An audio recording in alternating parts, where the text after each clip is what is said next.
Good morning dear students. आज है date 16 दिसंबर और हम कर रहे हैं अपनी वर्कशीट नंबर 68। हमारा पाठ चल रहा है कार्य तथा ऊर्जा और आज का जो हमारा टॉपिक है वो है स्थितिज ऊर्जा। पिछली कक्षा में हमने की थी गतिज ऊर्जा, जो किसी भी वस्तु में उसकी गति के कारण होती है, जबकि स्थितिज ऊर्जा किसी भी वस्तु के अंदर उसकी आकृति या उसकी स्थिति के कारण होती है। जैसे अगर हम एक धनुष की डोरी खींचते हैं या एक किसी स्प्रिंग को दबाते हैं या किसी पत्थर को ऊंचाई पर ले जाते हैं, तो इन सभी अवस्थाओं में उन वस्तुओं के अंदर स्थितिज ऊर्जा होती है, क्योंकि ऊंचाई बढ़ाने के लिए गुरुत्वाकर्षण बल के विपरीत कार्य करना पड़ता है और यह कार्य उसमें ऊर्जा के रूप में आ जाता है। अगर किसी वस्तु का द्रव्यमान m है और उसको हम h ऊंचाई तक लेकर जाते हैं, तो उस वस्तु को उठाने के लिए लगा न्यूनतम बल जो है, कम से कम बल, वो mg के बराबर होगा और उस पर किया गया जो कार्य है वो बल गुणा विस्थापन के बराबर होता है। और बल है यहाँ पर mg और विस्थापन यानी कि जो तय की गई दूरी है वो है h, जो उसकी ऊंचाई है। तो इस केस में उसकी जो स्थितिज ऊर्जा है वो हुई mgh। ऊर्जा का मात्रक जूल है, स्थितिज ऊर्जा का मात्रक भी जूल ही होता है। किसी भी वस्तु की स्थितिज ऊर्जा केवल उसकी ऊंचाई पर निर्भर करती है, वह चाहे वह किसी भी पद से उस ऊंचाई पर पहुंची हो। अगर किसी वस्तु की स्थितिज ऊर्जा, जैसे हमने देखा फॉर्मूले में mg और h है, तो वो m यानी कि उसके द्रव्यमान और दूसरी चीज़ उसकी ऊंचाई, इन दोनों चीज़ों पर ही निर्भर करती है।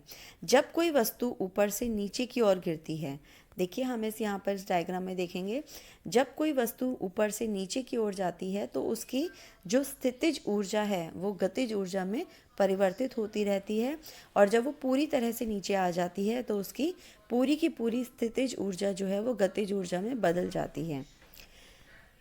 यहाँ पर हमारा एक उदाहरण भी है। 2 किलो द्रव्यमान की एक वस्तु को पहले 5 मीटर और फिर 10 मीटर की ऊंचाई पर ले जाया जाता है। दोनों स्थितियों में वस्तु की गुरुत्वाकर्षण स्थितिज ऊर्जा में अंतर निकालिए। तो पहले केस में, क्योंकि आप इसका फॉर्मूला है mgh, तो दोनों केस में उसका जो द्रव्यमान है वो तो स्थिर रहेगा m, लेकिन उसका जो हाइट है वो दोनों केसेस में अलग अलग है। पहले 10 मीटर और 5 मीटर, दो अलग अलग उसकी ऊंचाई है। तो पहले केस में एनर्जी है 2 × 10 × 5, जबकि दूसरे केस में है 2 × 10 × 10, यानी कि स्थितिज ऊर्जा में जो अंतर है वो है 100 जूल का। दूसरा उदाहरण है 5 मीटर की ऊंचाई पर रखी 1 किलो द्रव्यमान की एक वस्तु की स्थितिज ऊर्जा का परिकलन कीजिए। तो वो वही फॉर्मूला है हमारा mgh। इसमें m यानी कि उसका द्रव्यमान है 1 kg, h उसकी है 5 मीटर और g को हम हमेशा 10 मीटर पर सेकेंड स्क्वायर या 9.8 मीटर पर सेकेंड स्क्वायर मानते हैं। तो यहाँ पर उसकी स्थितिज ऊर्जा हुई 1 × 10 × 5 यानी कि 50 जूल। अब हम देखते हैं इसके प्रश्न। तो पहला प्रश्न है इसमें, इनमें से किस में स्थितिज ऊर्जा है? एक धनुष की तनी हुई डोरी या धनुष से छोड़ा गया तीर। तो इसमें जो तनी हुई डोरी है उसमें स्थितिज ऊर्जा है, क्योंकि छोड़े गए तीर में गतिज ऊर्जा होती है। h ऊंचाई पर रखी एक वस्तु की स्थितिज ऊर्जा की सूत्र की गणना कीजिए। तो वो mgh है, जैसा कि हमने यहाँ पर देखा। तीसरा जो प्रश्न है, 5 kg द्रव्यमान के एक पत्थर को 10 मीटर ऊंचाई पर रखा जाता है, तो इसकी स्थितिज ऊर्जा क्या होगी? g को हमें 10 लेना है, तो 5 × 10 × 10 यानी कि 500।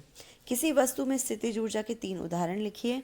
तो आपने देखा, किसी धनुष की तनी हुई डोरी, दबाया हुआ स्प्रिंग या ऊंचाई पर ले जाया हुआ पत्थर, ये सभी स्थितिज ऊर्जा के उदाहरण हैं। अब आप इस वर्कशीट को करेंगे और साइंस CMC ग्रुप पर सेंड करेंगे।